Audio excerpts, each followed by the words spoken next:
ஒவ்வொரு அரசியல்வாதிகளையும் ரட்சிங்க இயேசுப்பா. ஆண்டவரே ஒவ்வொரு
நீங்க தொடுங்க இயேசப்பா. நீங்க தமிழ்நாட்டை ரட்சிங்க ஆண்டவரே. இந்த தமிழ்நாட்டை எழுப்புதல் வர வேண்டும் ஐயா. இந்த தமிழ்நாட்டை எழுப்புதல் வர வேண்டும். ஒவ்வொரு பிள்ளைகளும் உண்மை ஆராதிக்க வேண்டும். நேசரை எபினேசரை ஆராதிக்க வேண்டும் ஆண்டவரே. எங்களை கண்டு கொண்டவரை ஆராதிக்க வேண்டும் ஐயா. எங்களை பார்த்து கொண்டிருக்கிறவரை ஆராதிக்க வேண்டும். இயேசுவின் நாமத்தை நீங்க தொடுங்கப்பா.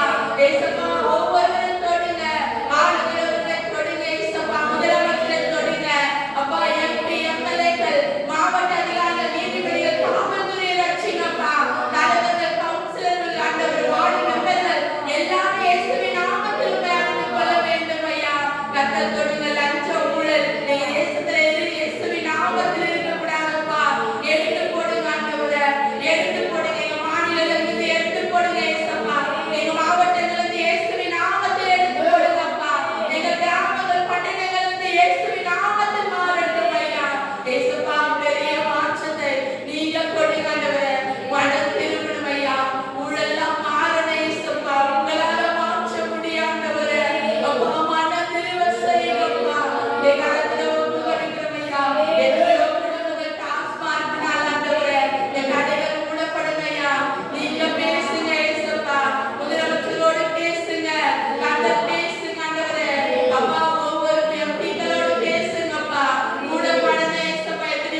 ஏசப்பா சமாதானமாகும்படி கர்த்தர் நீங்க கிரியை செய்யுங்க இயேசுவின் நாமத்தினால அப்பா.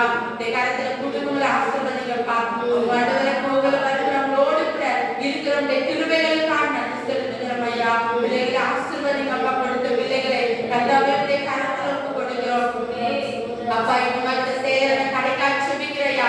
கடையில ஏற்ற வருமானத்தை கொடுக்க நீர் வல்லவராக இருக்கிறீரப்பா. ஏசப்பா நீங்க ஆண்டவரை பொறுப்பெடுத்து கடையை நீங்க ஆசீர்வதிங்க, நீங்க நடத்துங்க ஏசப்பா. அவங்களுக்கு பலன் இல்லை, நீங்க பலத்தை கொடுக்கிறவர் ஆண்டவரே. கடையெல்லாம் நடக்க கர்த்தர் கிருபை செய்யுங்க இயேசுவின் நாமத்தினால ஆண்டவரே. அப்பா சித்ரா அப்பா என் குடும்பத்துக்காய் அப்பா எல்லாரும் ஆண்டவரே அம்மா அப்பா எல்லாரும் ஆசீர்வதிங்க. அக்கா அண்ணன் எல்லாரும் ஆசீர்வதிங்க. தேவைகளை சந்திங்க, வீடு கட்டி முடிக்க ஏசப்பா நீங்க கிருபை செய்யுங்கப்பா. சத்தியாக்கா உட்கார்ந்து கருத்துல ஒப்பு கொடுக்கிறோம். அண்ணனுக்காக பிள்ளைகளுக்காக கர்த்தர் கிருபை செய்யுங்க. பின் மாற்றத்துக்கு போன பிள்ளையை நீங்க கொண்டு வர போறதுக்காக நன்றி செலுத்துகிற ஏசப்பா. இந்த வீடு கட்ட கர்த்தர் கிருபை செய்யுங்க. இந்த காலத்துல ஒப்பு கொடுக்கிறோம் ஐயா. மணியனுக்காக செபிக்கிற ஏசப்பா. மணியன் குடும்பத்தை கர்த்தர் ஆசீர்வதிங்க அப்பா. பிள்ளை ஆண்டவரம் மனைவிக்காக ஸ்தோத்திரம். என்ன ஆண்டவர் அப்பா வீட்டுல பிரச்சனைகள் இருந்தாலும் இயேசுவின் நாமத்தை மாறட்டையா. அதனால இருக்கிற பிரச்சனைகள் பலவீனங்கள் ஏசப்பா நீங்க எடுத்து கொடுங்க இயேசுவின் நாமத்தினால ஆண்டவரே. அப்பா வந்திருக்கிற ஒவ்வொரு பிள்ளைகளையும் அப்பா இன்னும் அநேக பேர் நாங்கள் ஆண்டவர் ஆலயத்துல பார்க்கணும் அப்பா. இன்னும் அதிக பேர் வந்து செபிக்கணும் ஐயா. அப்பேற்பட்ட ஜப எழுப்புதல் ஆண்டவரே நீங்க சபைகளை உருவாக்கணும் இயேசுவின் நாமத்தினால நீங்க அற்புதம் செய்யுங்கப்பா. இன்னும் ஆண்டவர் நாங்கள் எவையெல்லாம் ஜெபிக்க மறந்தோமோ எல்லாவற்றும் பாதபடி வைத்து செபிக்கிற இயேசுப்பா. இயேசுவின் மூலம் செபிக்கிற நல்ல பிதாவே ஆமென்.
யோசேப் வந்து இப்ப நம்ம எல்லாருமே எல்லாருக்கும் தெரிஞ்சுதான் இருக்கோம்.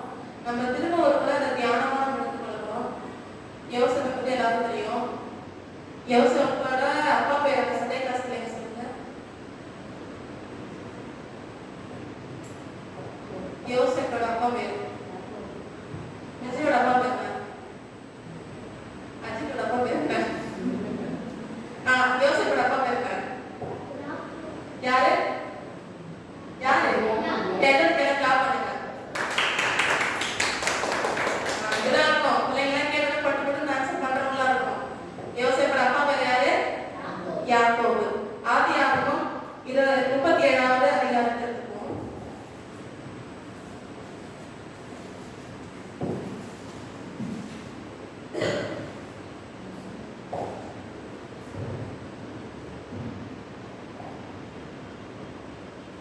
ரெண்டு இருந்து வாசிக்கலாம்.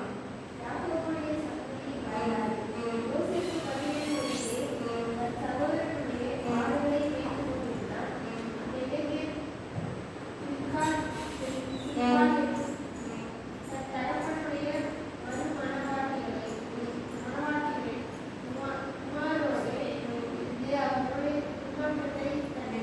இப்போ வந்து யோசேப்பு வந்து 17 வயதுள்ளவரா இருக்கிறாரு. இவர் வந்து யாக்கோபுக்கு மொத்தம் எத்தனை குமாரர்கள்? யாக்கோபுக்கு எத்தனை எத்தனை கோத்திரம்? இஸ்ரவேல் 12 கோத்திரம் ஆச்சா? அப்போ வந்து யோசேப்பு வந்து எத்தனாவது பிள்ளை யாக்கோபுக்கு? 11வது பிள்ளையா? சண்டே கிளாஸ் பிள்ளைங்க சொல்றது நான் சொல்ல கேட்டுட்டு இருக்கேன். 11வது பிள்ளையா? யார்? யோசேப்பா? கடைசி பிள்ளை யாரு? யாரு தெரியல. எங்களுக்கு அதான் தெரியாது. நீ சொல்லிட்டு அவங்க பத்தி கேள்வி நான் சொல்றோம். எங்களுக்கு அதான் தெரியாது. சரியா? பெரியதுனா லாஸ்ட். சரிங்களா? சரி, அதை விடுங்க. ரொம்ப யோசேப்பு வந்து எப்பவுமே வந்து சொப்பனம் காண்பிட்டே இருப்பாரா? இவருக்கு வந்து இவர் மொத்தம் வந்து 12 பிள்ளைகள் வந்து யாக்கோபுக்கு. அதுல வந்து யோசேப்பு வந்து 11வது பிள்ளை. அவரு வந்து எல்லாரும் காட்டிலும் வந்து அவங்க அப்பா என்ன பண்ணுவாரு? அவர் ரொம்பவே நேசிப்பாரு. ஏன்னா அவருக்கு பிரியப்பட்ட மனைவி பண்ணதுனால அவர் ரொம்பவே அவங்க மேல பாசமா இருப்பாரு.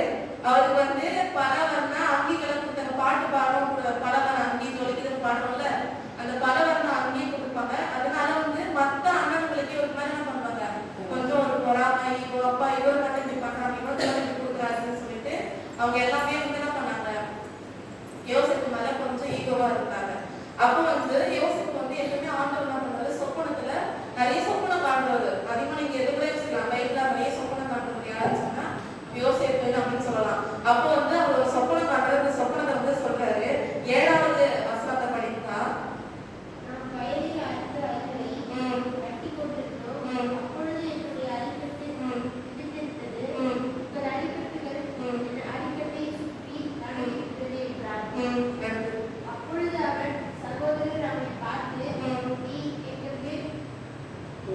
பண்ணுவாயோ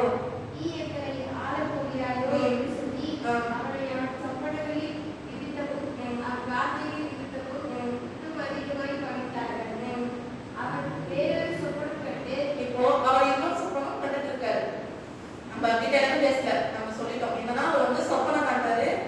அந்த வயல்ல அரிக்கட்டுகளை வந்து யோசேப்போட அரிக்கட்டுகளும் நின்றுட்டு இருக்கு. மற்றவங்க அண்ணன் அரிக்கட்டை எல்லாமே இருக்கு. அரிக்கட்டை எல்லாம் வணங்கிட்டு இருக்கு. அதாவது யோசேப்போட அரிக்கட்டை இவங்களோட அரிக்கட்டுகள் வந்து வணங்கிட்டு இருக்குன்னு ஒரு சொப்பனம் கண்டு இவர் சொல்றாரு. அப்போ அவங்க அண்ணன் எல்லாம் உன்னை நாங்க வந்து பண்ணணுமா அப்படின்னு சொல்லிட்டு என்ன பண்றாங்க, அவங்க இன்னும் மேல அவங்க மேல ரொம்ப கோவப்பட்டு என்ன செய்யறாங்க, அவர் என்ன பண்றாங்க, எகிப்து தேசத்துல அடிமையா என்ன பண்றாங்க, இது கொண்டு வராங்க. அங்க ஒரு போர்த்தி பாக்கத்துக்கு போறாரு. அங்க ஒரு பாவம் செயல், அதுலயும் தப்பிச்சு என்ன பண்றாரு, ஓடிட்டாரு. அப்புறம் சிறைதண்டனை அனுப்ப வைக்கிறாரு. அப்புறம் அங்க இருந்து என்ன பண்றாரு, பார்வோன் கிட்ட போறாரு. பார்வோனோட சொப்பனத்துல விளக்கம் சொல்றாரு. அப்போ அந்த விளக்கம் மட்டும் அந்த பஞ்சத்துக்காக வரப்போற பஞ்சத்தை முன்னாடியே வந்து நம்ம விளக்கத்தை சொல்றதுனால அவர் என்ன பண்ணுவாரு, எகிப்துக்கு முழுவதும் என்ன பண்ணுவாரு, யோசேப்பு வந்து அதிகாரியாக என்ன பண்ணுவாரு, சிங்காசனத்தை மட்டும்தான் உடனே நான் உயர்ந்திருப்பேன், மற்றபடி நீதான் எல்லாமே அப்படின்னு சொல்லிட்டு போகும்போது ஃபுல்லா கொடிய பஞ்சம் வரும். பஞ்சம் வரும்போது என்ன பண்ணுவாரு, யாக்கோபு சொல்வாரு பிள்ளைகிட்ட, நமக்காக எகிப்து தேசத்துல நிறைய தானியம் இருக்குன்னு கேள்விப்பட்டிருக்கோம், அங்க போய் நமக்காக வாங்கி தருவாங்கன்னு சொல்லும் போது என்ன பண்ணுவாங்க, இவங்க என்ன செய்வாங்க, அந்த வசந்த படிக்கணும் எனக்கு அப்படியே அழகா வரும். என்ன பண்ணுவாங்க, யோசேப்பு நிப்பாரு. அவங்களுடைய அண்ணாலாம் இருந்தா யோசேப்பு தெரியாம என்ன பண்ணுவாங்க, வணங்குவாங்க. வணங்கி நிற்பாங்கல்ல. அப்போ அவரை 17 வயசுல கண்ட கனவு இங்க நிறைவேறதில்ல. டீனேஜ் தாங்க, யூத் கூட கிடையாது, டீனேஜ். இன்னைக்கு எத்தனை டீனேஜ் பிள்ளைங்க இருக்கீங்க? நீங்க என்ன சொப்பனம் காண்றீங்க? ஆண்டவருடைய தரிசனத்தை காண்றீங்களா? ஆண்டவர்கிட்ட பேசுறீங்களா? அவரோட வார்த்தையை நீங்க கேட்றீங்களா? அன்னைக்கு வந்து நீங்க இதெல்லாம் யோசிச்சு பாருங்க. நம்மளுடைய பிள்ளைகள் வந்து பெற்றவங்களும் பிள்ளைகள் என்ன பண்ணுங்க, கவனிங்க. அவங்க என்ன பண்றாங்க, ஆண்டவரை பத்தி தேடுறாங்களா, அந்த சத்தியத்துல நடக்கிறாங்களா, ஆண்டவர் தரிசனத்தை காண்றாங்களா, நம்ம என்ன பண்ணணும், தேடணும். இன்னைக்கு நம்மளோட பிள்ளைங்க என்ன தரிசனம் கண்டுட்டு இருக்கு, என்ன கனவு கண்டுட்டு இருக்கு, கலர் கலரா கனவு கண்டுட்டு இருக்கு. நம்ம என்ன பண்ணணும், யோசேப்பு போல மாறணும், வைராக்கியம் வேணும். உலகத்துல பிள்ளைகளுக்குலாம் இதை சொல்றதுக்கு ஆள் கிடையாது. எல்லாம் ஒரு சத்தியம் இல்லை, ஒரு வேதம் இல்லை. ஆனா ஆண்டவர் நமக்கு என்ன பண்ணாரு, எழுதி வச்சிருக்காரு. நம்ம என்ன பண்ணணும், வெறும் பாட்டு பாடிட்டு டான்ஸ் ஆடிட்டு பண்ண போறது கிடையாது. இப்படி பாட்டு பாடி டான்ஸ் ஆடினா கடைசியில் என்ன பண்றாங்க, காணாமையே போயிடுறாங்க.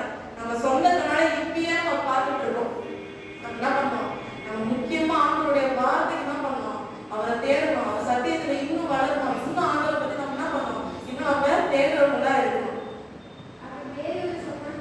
போதுண்டா. அடுத்து வந்து யாருன்னா சிறுமி வந்து மிரியம். நான் வந்து படிக்கிறதுக்கு டைம்ல அதை யாத்திராகும் 2வது அதிகாரத்துல இருக்கும். மிரியம் யாரு? சண்டே சண்டே மிரியம் யாரு? மிரியம் தெரியாது. மோசே மோசே தெரியல. மோசேயோட யாரு இவங்க? சகோதரி மிரியம். சரிங்களா? மோசே வந்து சின்ன குழந்தையா இருக்கும்போது நாணல் பெட்டியில இருந்து நைல் நதியில விட்டு அனுப்புவாங்களா? அப்போ வந்து அவங்க அம்மா வேறு பார்க்கறதுக்காக மிரியம் அனுப்புவாங்களா? அந்த தம்பி அந்த குழந்தை தண்ணியில போகுது எங்க போகுதுன்றதுக்காக பார்க்கறதுக்கு அனுப்புவாங்களா? அப்ப பார்த்துட்டே இருக்கும்போது பாவனோட குமாரத்தி தண்ணியில ஸ்நானம் பண்றதுக்கு வந்து அவங்களை பிடிக்கிறதுக்கு வருவாங்களா? அப்ப என்ன பண்ணுவாங்க? இந்த மிரியம் வந்து ஓடி போய் இந்த குழந்தைக்கு பால் கொடுக்கறதுக்கு ஒரு தாய் என்கிட்ட இருக்காங்க, நான் வந்து உங்களுக்கு காட்டுறேன் அப்படின்னு சொல்லி அந்த குழந்தை கூட்டத்துக்கு அவங்க தாய்கிட்டே ஒப்படைப்பாங்களா? இப்பேற்பட்ட அற்புதமான காரியத்தை ஒரு மிரியம் ஒரு சின்ன சின்ன வயசுல இருக்கும்போது என்ன பண்ணாங்க? அவங்க ஞானமா என்ன பண்ணாங்க? இந்த மாதிரி காரியங்களை செஞ்சாங்க. ஆண்டவருக்குள்ள இருந்து ஆண்டவரோட தரிசனம் நிறைவேறதுக்கு, மோசையை காப்பாற்றுறதுக்கு மிரியம் என்ன பண்ணாங்க? அது ஒரு பங்காகவும் இருந்தாங்க. அப்படிதான் 3வது காரணம் வந்து சிறுவன் சாமுவேல். நான் போன வாரம் பார்த்ததுதான். 1 சாமுவேல் 3வது அதிகாரம் 1ல இருந்து 9க்குள்ள அந்த வசனங்கள் இருக்குது. சாமுவேலின் பிள்ளையாண்டார் ஏலிக்கு முன்பாக கர்த்தருக்கு பணிவிடை செய்து கொண்டிருந்தான். அந்நாட்களிலே கர்த்தருடைய வசனம் அபூர்வமாய் இருந்தது, பிரதியட்சமான தரிசனம் இருந்ததில்லை. ஒரு நாள் ஏலி தன்னுடைய ஸ்தானத்தில் படுத்துக் கொண்டிருந்தான். அவன் பார்க்கக்கூடாதபடிக்கு அவனுடைய கண்கள் இருளடைந்திருந்தது. தேவனுடைய பெட்டி இருக்கிற கர்த்தருடைய ஆலயத்தில் தேவனுடைய விளக்கு அணைந்து போகும் முன்னே சாமுவேலும் படுத்துக் கொண்டிருந்தான். அப்பொழுது கர்த்தர் சாமுவேலை கூப்பிட்டார். அதற்கு அவன், இதோ இருக்கிறேன் என்று சொல்லி ஏலிடத்தில் ஓடி, இதோ இருக்கிறேன், என்னை கூப்பிட்டீரே என்றான்.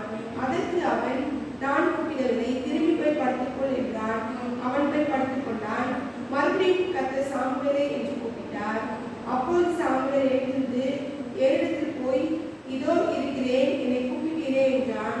அதற்கு அவன், என் மகனே, நான் உன்னை கூப்பிடவில்லை, திரும்பி போய் படுத்துக்கொள் என்றான். சாமுவேல் கர்த்தரை இன்னும் அறியாதிருந்தான். கர்த்தருடைய வார்த்தை அவனுக்கு இன்னும் வெளிப்படவில்லை. கர்த்தர் மறுபடியும் 3ஆம் விசை சாமுவேலே என்று கூப்பிட்டார். அவன் எழுந்திருந்து ஏலிடத்தில் போய், இதோ இருக்கிறேன், என்னை கூப்பிட்டீரே என்றான். அப்பொழுது கர்த்தர் பிள்ளையாண்டானை கூப்பிடுகிறார் என்று ஏலி அறிந்து சாமுவேலை நோக்கி, நீ போய் படுத்துக்கொள், உன்னை கூப்பிட்டார், அப்பொழுது நீ, கர்த்தாவே சொல்லும், அடியேன் கேட்கிறேன் என்று சொல் என்றான். சாமுவேல் போய் தன்னுடைய ஸ்தானத்திலே படுத்துக் கொண்டான். அப்பொழுது கர்த்தர் வந்து நின்று, முன்போல சாமுவேலே என்று கூப்பிட்டார். அதற்கு சாமுவேல், சொல்லும், அடியேன் கேட்கிறேன் என்றான். கர்த்தர் சாமுவேலை நோக்கி, சாமுவேலோட அம்மா பேர் என்னது? போன வாரம் சொன்னேன். முட்டை முட்டையா தெரியுங்க, போய் ஆம்லேட்டா போடுங்க. சரியா? யாரு யாரு கிளாப் பண்ணு.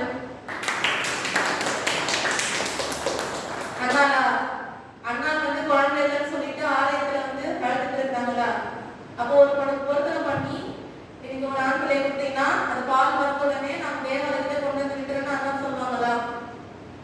அதே மாதிரி என்ன பண்ணுவாங்க? இவங்க வந்து சாமுவேலை வந்து ஆலயத்துல கொண்டு வந்து விட்டுறாங்க.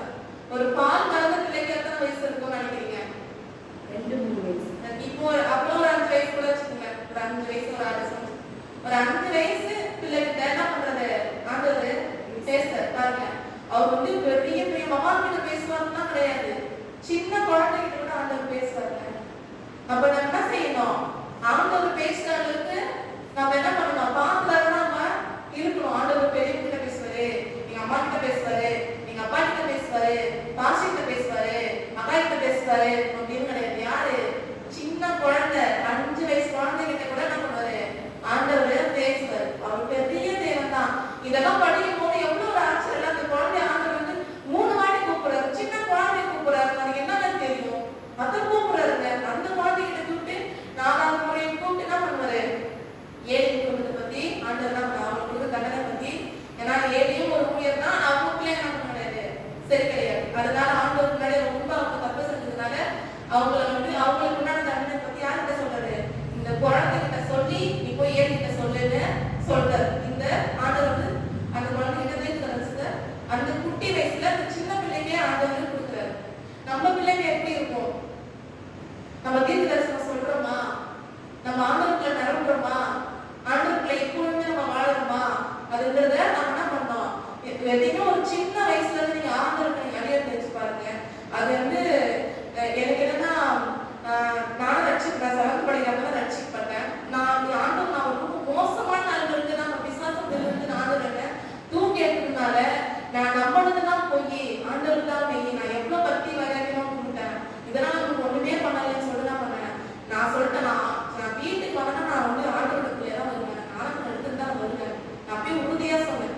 ஏன்னா நான் அப்படியே வந்து தவிர என்ன பண்ணுவாங்க, அப்படியே மாத்தி கொடுப்பாங்க. எப்படியும் வந்தோம், ரட்சிக்கப்பட்டோம். அந்த சின்ன வயசுல கூட பாஸ்ட் என்ன பண்ணுவாருன்னா, அவர் ஞாபகம் இருக்கான்னு எனக்கு தெரியல.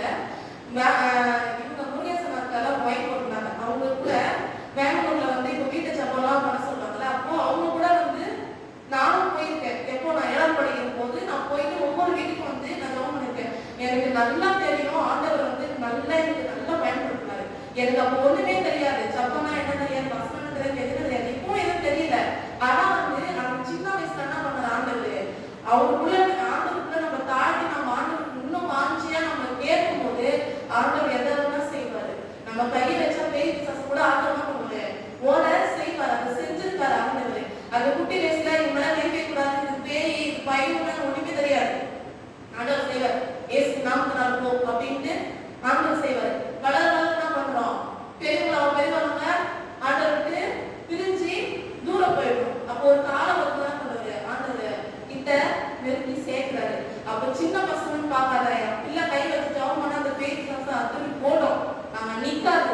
அந்த வராத பிள்ளைகளுக்கு ஒருத்தவங்க பார்க்கும் போதே இது தேவனுடைய பிள்ளை, இது ஆண்டவருடைய பிள்ளை, இவங்க கிட்ட ஆண்டவர் இருக்காரு அப்படின்னு சொன்ன பண்ணோம் தெரியணும். அந்த அளவுக்கு நம்ம என்ன பண்ணோம், வாழ்ந்து காட்டுமா. அடுத்தவங்களுக்கு எடுத்துக்காட்டா அந்த பையன் பாரு, அந்த பொண்ணு பாரு எப்படி இருந்து பாரு, எப்படி கரெக்டா ஃபர்ஸ்ட் நீங்க ஆண்டவரை பிடிச்ச ஆண்டவர்களை வந்து இல்லை அவரை உறுதியா பிடிச்சிட்டு அவரோட சத்தியத்துல அவரோட வசத்துல நடக்கல, அதுக்குள்ள கரெக்டா வந்தா படிப்பா வீடா எல்லாமே கரெக்ட் ஆயிடும், எல்லாமே சீராயிடும். நம்ம எல்லாத்திலும் கரெக்டா எடுத்து படிப்புல 100க்கு 100 எடுத்துட்டு ஆண்டவருக்குள்ள 0 எடுக்க கூடாது. ஆண்டவருக்குள்ள 100 எடுக்கல, ஆண்டவர் 200 கொடுப்பாரு. அப்ப நம்ம என்ன பண்ணணும், ஆண்டவருக்குள்ள இந்த சின்ன குழந்தைகிட்டே ஆண்டவர் பேசணும்னா ஏன்கிட்ட ஏசப்பா நீங்க பேசுங்கப்பா, உங்க சத்தம் நான் கேட்கணும்பா அப்படின்னு சொல்லணும். ஆண்டவர் என்கிட்ட பேச மாட்டாரே, அவங்களுக்கு எல்லாம் பேசுறாரு, ஆண்டவர் என்கிட்ட பேசுறாரே பேச மாட்டேங்கிறாரே அப்படின்னு சொன்னீங்கன்னா உங்க வீட்டுல பைபிள் மூடி ஒரு வாரமா இருக்கிற வரைக்கும் ஆண்டவர் உங்ககிட்ட பேச மாட்டார். டெய்லி அந்த பைபிள் எடுத்து நீங்க வாசிக்கும் போது தான் ஆண்டவர் என்ன பண்ணுவாரு, உங்ககிட்ட பேசுவாரு. நீங்க பைபிள் ஓரமா வச்சுட்டு ஆண்டவர் என்கிட்ட பேச மாட்டாருன்னா எப்படி? எத்தனை பேர் டெய்லி எடுத்து பைபிள பாக்குறீங்க? இல்ல நாத்தியார் மட்டும் எங்க இருந்து தேடி கண்டுபிடிச்சு எடுத்து வரீங்களா? அப்போ நம்ம என்ன பண்ணணும், ஆண்டவருடைய வார்த்தையை நமக்கு எப்படி டெய்லி சாப்பாடு தேவைப்படுதோ அந்த மாதிரி ஆண்டவருடைய வார்த்தையை நமக்கு என்ன பண்ணணும், தினமும் நம்ம தேவைப்படும். அடுத்து வந்து தாவீது வாசிக்கிற டைம்ல நான் சொல்லிடுறேன். தாவீது கூட என்ன பண்றாரு, அவர் வந்து அவங்க தகவலுக்கு வந்து இளைய பிள்ளையா தான் இருப்பாரு, கடைசி பிள்ளையா தான் இருப்பாரு, ஒரு சிறுவையா தான் இருப்பாரு. அப்பவே என்ன பண்ணுவாரு, சாமுவேல் வந்து இஸ்ரவேலுக்கு ராஜாவா சொல்லி என்ன பண்ணுவாரு, அபிஷேகம் பண்ணிடுவாரு. அப்போ மனுஷன் முகத்தை பார்ப்பான், ஆண்டவர் என்ன பண்ணுவாரு, இருதயத்தை பார்ப்பாரு. அந்த தாவீதை எவ்வளவு ஆண்டவர் எழுப்புனாரு, அவர் சொன்ன வார்த்தை பிரகாரமே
சொல்லாம அந்த குழந்தை என்ன பண்ணோம், அவர் புஸ்தகம் நீங்கிறதுக்கு ஒதுக்கிறதுக்கு அவர் போய் பாருங்க என்ன பண்ணுவோம், மனைவி கிட்ட அந்த குழந்தை பண்ணோம் சொல்லும். அது சொன்னதுக்கு மூலம் என்ன பண்ணாங்க, அவருக்கு ஒரு ரட்சிப்பு வந்துச்சு. அப்போ ஆண்டவரோட பிள்ளைங்க நம்ம வந்து சமயம் கிடைக்கிறப்பெல்லாம் டைம் கிடைக்கிறப்பெல்லாம் என்ன பண்ணோம், உங்க ஃப்ரெண்ட்ஸ் போல வந்து உங்களுக்கு யாருக்கு என்ன பண்ணணும், எதன் மூலமா ஆண்டவரை பத்தி நம்ம என்ன பண்ணோம் சொல்லணும், ஆண்டவருடைய வார்த்தையே நம்ம சொல்லணும். சொல்லி என்ன பண்ணோம், ஆண்டவருடைய சமூகத்துக்கு நம்ம என்ன பண்ணணும், ஆத்மா ஆதாயம் கொடுக்கணும். சின்ன வயசுல நம்ம என்ன பண்ணணும், ஆண்டவருக்குள்ள நிறைய பேருக்கு ஆண்டவருடைய வார்த்தை நம்ம சொல்லணும். அடுத்து வந்து 5 அப்போ 2 மீன். அந்த குழந்தை வந்து அவர்கிட்ட இருந்த ஒரு 5 அப்பத்தையும் 2 மீனும் என்ன பண்ணுச்சு, ஆண்டவர் கிட்ட கொடுத்துச்சு. அந்த பெரிய அற்புதத்துக்கு ஆர்வமா இருந்தது யாரு, இந்த சின்ன குழந்தை. அது கிட்ட இருந்தது என்ன பண்ணுச்சு, ஆண்டவருக்கு கொடுத்துச்சு. அப்போ நீங்க என்ன செய்யுங்க, உங்களை ஆண்டவருக்கு கொடுங்க, உங்க நேரத்தை ஆண்டவருக்கு கொடுங்க. அது ஆண்டவர் என்ன பண்ணுவாரு, பெருக செய்வார், உங்களை கொண்டு பெரிய அற்புதம் அவரு செய்வார். லாஸ்டா நமக்கு உதாரணம் எடுத்துட்டு இயேசு கிறிஸ்து. இயேசு கிறிஸ்து லூக்கா 2வது அதிகாரம் 40 லாஸ்ட் வாசம்.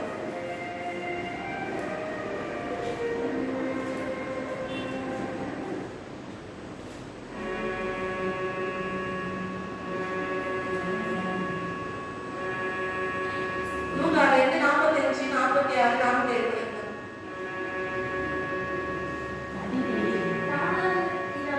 அவரை தேடிக்கொண்டே எருசலேமுக்கு திரும்பி போனார்கள். 3 நாளைக்கு பின்பு அவர் தேவாலயத்தில் போதகர் நடுவில் உட்கார்ந்திருக்கவும் அவர்கள் பேசுகிறதை கேட்கவும் அவர்களை வினாவும் கண்டார்கள். அவர் பேச கேட்ட யாவரும் அவருடைய புத்தியையும் அவர் சொன்ன மாறுதரங்களையும் குறித்து பிரமித்தார்கள். மேல 4வது வசனம் வாசித்தா, பிள்ளை வளர்ந்து ஆவியிலே பிறந்து கொண்டு ஞானத்தினாலே நிறந்தது, தேவனுடைய கிருபையும் அவர் மேல் இருந்தது. 42 அவருக்கு 12 வயதான போது அவர்கள் அந்த பண்டிகை முறையின்படி எருசலேமுக்கு போய், அப்போ இயேசு கிறிஸ்து வந்து 12 வயதான போது பஸ்கான்ற பண்டிகை வருது எருசலேமுக்கு. என்ன பண்றாங்க, அவங்க பஸ்காவுக்கு அவங்க போறாங்க. போற இடத்துல அவர் வந்து பிள்ளை காணோம்னு சொல்லிட்டு அவங்க அப்பா என்ன பண்றாங்க, தேடுறாங்க. அவர் பார்த்தா எங்க இருக்காருன்னா 3 நாளைக்கு பின்பு அவர் தேவாலயத்தில் போதகர் நடுவில் உட்கார்ந்திருக்கவும் அவர்கள் பேசுவதை கேட்கவும் அவர்களை வினாவும் கண்டார். அவங்க பேசுறதை கேட்கிறாரு, அவங்களுக்கு கேள்வியும் கேட்கிறாரு. எத்தனை வயசுல, யார் மத்தியில உட்கார்ந்துருக்காரு, போதகர் மத்தியில 12 வயசுல என்ன பண்றாரு, ஏசப்பா உட்கார்ந்து இருக்கிறாரு. அடுத்த வருஷம் பார்த்தீங்கன்னா அவர் பேச கேட்ட யாவரும் அவருடைய புத்தியையும் அவர் சொன்ன மாறுதரங்களையும் கொடுத்து அவர் சொன்ன பதிலையும் கொடுத்து என்ன பண்ணாங்க, பிரமித்தார்களாம். எந்த வயசுல, 12 வயசுல என்ன பண்ணாங்க, அவர் புத்திய பார்த்து அவர் பேசுறத பார்த்து என்ன பண்ணாங்க, எல்லாரும் பிரமிச்சு போனாங்களாம். அப்போ நம்மளும் என்ன பண்ணோம், நமக்கு முன்மாதிரியா இவ்வளோ இருக்காங்க, இவ்வளோ பேர் இருக்காங்க. அப்ப நம்ம என்ன பண்ணணும், நம்மளும் ஆண்டவருக்கு முன்மாதிரியா நம்ம இருக்கணும். நம்மளும் ஆண்டவருக்கு எடுத்துக்காட்டா வாழணும். பெற்றோர்கள் என்ன பண்ணணும், டெய்லி பிள்ளைங்களுக்கு என்ன பண்ணணும், ஆண்டவரை பத்தி சொல்லிட்டே இருக்கணும். காலையில வந்து ஜெபம் பண்ணு, நீ நைட்டு ஜெபம் பண்ணு, காலையில ஒரு வருஷமாவது படி, பைபிள படிக்க முடியலனா கூட ஃபுல் அதிகத்தை படிக்க முடியலனா கூட நம்ம கேலண்டர் கொடுத்துருக்காங்க, அதுல ஒரு நாளைக்கு ஒரு வசனம் இருக்கும், அந்த வசனத்தை படிச்சு ஸ்கூலுக்கு போ, ஜெபம் பண்ண ஸ்கூலுக்கு போ, வந்த பிறகு என்ன வசனம் நீ படிச்ச, எனக்கு என்ன வசனம் படிச்ச, நீ ஜெபம் பண்ணியா அப்படின்னு நம்ம என்ன பண்ணோம், ஆண்டவரை பிள்ளைங்களுக்கு என்ன பண்ணோம், ஆண்டவருக்கு சின்ன வயசுல என்ன பண்ணோம், ஊட்டிக்கிட்டே இருக்கும். ரொம்ப செல்லம் கொடுக்க தப்பு இல்லை, ஆனா ஆண்டவர் வயசுல என்ன பண்ணோம், ரொம்பவே நீங்க ரொம்ப கரெக்டா இருக்கணும், ரொம்ப ஸ்ட்ரிக்டா இருக்கணும். ஏன்னா ஏசப்பா வந்து எத்தனை பேர்களுக்கு ஒரு குழந்தை எல்லாமே எவ்வளவு வருத்தப்படுறாங்க, ஆனா உங்களுக்கு ஆண்டவர் அந்த குழந்தைகளை கொடுத்துருக்காரு, அவரோட பிள்ளைகள் கிட்ட கொடுத்துருக்காரு, இதை நல்லபடியா வளர்த்து கொடுன்னு சொல்லிட்டு, சரிங்களா? அந்த பிள்ளைகள் என்ன பண்ணக்கூடாது, நரகத்துக்கு போகவே கூடாது. அதுக்கான கடமை யார்கிட்ட கேட்பாரு, பெற்றவங்களுக்கு தான் கேட்கணும். உன்னை நம்பி நான் கொடுத்தனேன், உன்னை கொடுத்தனேன், நான் கொடுத்தனேன், அதை எங்க தொலைச்ச, நரகத்துல போட்டியா, என்ன பண்ணக்கூடாது, ஆண்டவரே கேட்கக்கூடாது. முதல்ல உங்க பிள்ளைகளை குடும்பத்துல ஒருத்தரே நரகத்துக்கு போடாது, அப்புறம் உலகத்தையே ஆதாயப்படுத்தலாம், சரிங்களா? அப்ப என்ன பண்ணணும், பிள்ளைகளும் என்ன பண்ணணும், பெற்றவங்களுக்கு கீழ்ப்படிஞ்சு ஆண்டவருடைய சத்தியத்துல நம்ம தேடணும். உலகம் ஒரு குப்பை, ஒரு நான் உலகத்துல நடந்து எடுத்துக்கிறேன், இடத்துக்கிறேன் அப்படின்னு நம்ம சொல்ல முடியாது. ஏன்னா ஒரு தட்டுல பிரியாணியோ சிக்கன் பிரியாணி, சிக்கன் கூட ஆயில் வச்சா சாப்பிட முடியுமா? ஏன்னா என்ன பண்ண முடியும், அது ரசிக்க இருக்கே. அப்படிதான் உலகம். நம்ம என்ன பண்ணோம், அதை பொறிக்கிறதுக்குலாம் நம்ம ஆள் கிடையாது. நம்ம ஆண்டவரை தேடணும், ஆண்டோட சத்தியத்தை நம்ம வளரணும். பெற்றவங்களை இன்னும் பண்ணுங்க, பிள்ளைங்களுக்கு இன்னும் ஆண்டவரை பத்தி சொல்லி பைபிள் படிச்சியா, நீ அவங்க ஸ்கூல் ஹோம்ஒர்க் எல்லாம் பண்ணணும், நீ வசனம் படிச்சியா, ஜெபம் பண்ணியா, நீ கேளுங்க, ஆண்டவருக்கு ஒரு முன்மாதிரியா நிற்போம். அதை பார்த்து நீங்க சந்தோஷப்பட்டு நிற்பீங்க. ஆண்டவருக்குள்ள வளர ஒருத்தனையும் நிச்சயமா இருந்தா நம்மளுக்கு தாண்டே போகாது. ஆண்டவர் தான் நம்ம ஏற்றுவார். ஆண்டவர் ஒரு வார்த்தைக்காக நன்றி.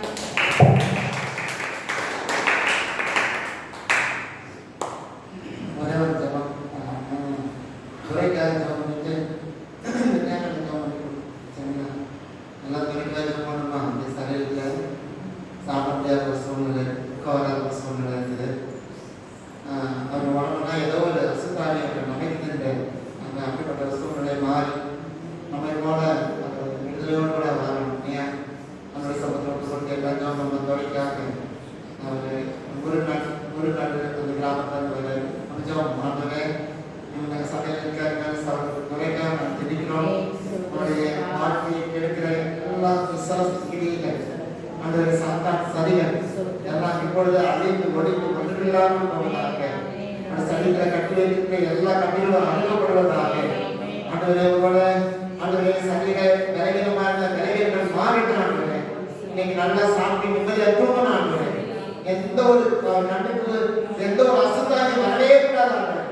அப்படியா ஒரு அற்புதம் செய்து ஆண்டவரே நீ ஜீவனோட தேவனிட்ட அறியப்பட்டதாக ஒரு அற்புதத்தை செய்து கொடுக்கப்படுவதற்காக நன்றி. ஆண்டவரே ஆண்டவரே அவருக்குள்ள இருக்க எல்லா அசுத்தாங்க வெளியே போனதுக்காக நன்றி. அவர் மூலமாய் அந்த குடும்பம் ரட்சிக்கப்படப்படுவதற்காக ஸ்தோத்திரம். ஆண்டவரே கூட உம்முடைய பரிசுத்த கட்டளை கொடுத்தீர். பிதா குமார் பரிசுத்தாவி நாமத்தினாலே எங்களை ஆசீர்வதிக்கிறோம். அப்பா இது இயேசுவின் ரத்தமாய் நீ மாற்றி கொடுத்ததுக்காக நன்றி. ஆண்டவரே அவர்கள் அதை சாப்பிட்டு கடவி பூரண சுகத்தை பெற்றுக் கொள்ள விரும்புகிறார். இது இயேசு ரத்தம் சொல்லி விசுவாச ஆண்டவரே வார்த்தை அறிக்கை செய்ய விரும்புகிறார். நாங்கள் யாரும் ஜெபிக்க முடியாத ஒரு வார்த்தையை கொடுக்கிறேன். நமக்கு நன்றி. ஆண்டவரே இந்த நாள் விடுதலை நாளாக இருக்கிறீர்கள். கொடுத்த வார்த்தைகளுக்காக நன்றி. கேட்ட உபதேசங்கள் சிறு பிள்ளைகள் கேட்டபடி வசனங்களை எங்களுக்கு கற்றுக் கொடுத்து தயவுக்காக ஸ்தோத்திரம். நாங்களும் அப்படியாக சிறுவயதிலே எப்படி கத்தற்காக வாழ்ந்தார்களோ அதை போல நாங்கள் வாழ நிற்கவே காரணம் எங்களை ஆண்டுகளுடைய வசனத்திலே கொடுக்கிறோம். உலகை மகிமையாகட்டும். இயேசு கிறிஸ்துவின் நாமத்தில் வேண்டிக் கொள்கிறோம். நல்லது. ஆமென். நாமமாவே கர்த்தரை ஸ்தோத்திரி. என் முழுவதுமே பரிசுத்த நாமத்தை ஸ்தோத்திரி. என் ஆத்துமாவே கர்த்தரை ஸ்தோத்திரி. அவர் செய்த சகல நன்மைகளுக்காக. ஆமென். அல்லேலூயா. அல்லேலூயா. அல்லேலூயா. சொந்தங்களுக்கு